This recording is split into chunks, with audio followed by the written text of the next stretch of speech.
नमस्कार मंडळी. महाराष्ट्र केसरी स्पर्धा चालू आहेत आणि पैलवान माऊली कोकाटे का खेळले नाहीत यावर बरीच चर्चा चालू आहे आणि कमेंट पण खूप आलेले आहेत. कारण माहीत नाही मित्रांनो, पैलवान पृथ्वीराज मोहोळ वजन देताना दिसत आहेत आणि काल पहिला राऊंड झाला नाही, आज 2-2 राऊंड आहेत. पृथ्वीराज मोहोळ यांच्यासोबत असं नौकेच मल्ल आहेत. मला वाटते ते 2 राऊंड सहज जिंकून पुढे जातील आज. आणि पुढं त्यांच्या गटामध्ये आपल्याला संग्राम पाटील हे देखील पैलवान बघायला भेटतील. पैलवान शिवराज राक्षे देखील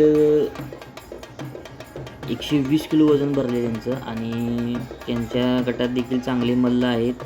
त्यांच्या लॉट्समध्ये ओंकार पाटील, श्रेयस होळकर असे पैलवान त्यांच्या गटात आहेत. आणि सर्वांचे लाडके पैलवान सिकंदर शेख यांच्या गटामध्ये पैलवान अनिकेत मांगडेबरोबर कुस्ती आहे आणि नंतर दुसरा राऊंड त्यांचा भारत मदनी किंवा मनीष रायते यांच्यासोबत येणार आहे. आज कुस्त्या चांगल्या आहेत, नक्की बघा. आणि तुम्हाला माहीतच आहे, जास्त चर्चा चालू आहे पैलवान महेंद्र गायकवाड आणि प्रकाश बनकर यांची पहिलीच कुस्ती आहे पहिल्या राऊंडची. आणि पैलवान माऊली जमदाडे आणि बाळू बुडके अशी कुस्ती आहे आणि पैलवान रवी चव्हाण आणि तेजस मोरे अशी कुस्ती आहे. तर कमेंट करून सांगा या 3 कुस्तीपैकी कोण कोण जिंकणार आणि कोण पुढच्या राऊंडमध्ये प्रवेश करणार.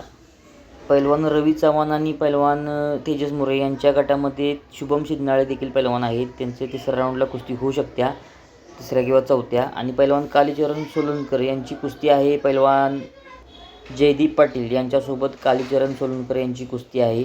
प्रेक्षणीय कुस्ती आहे, नक्की बघा.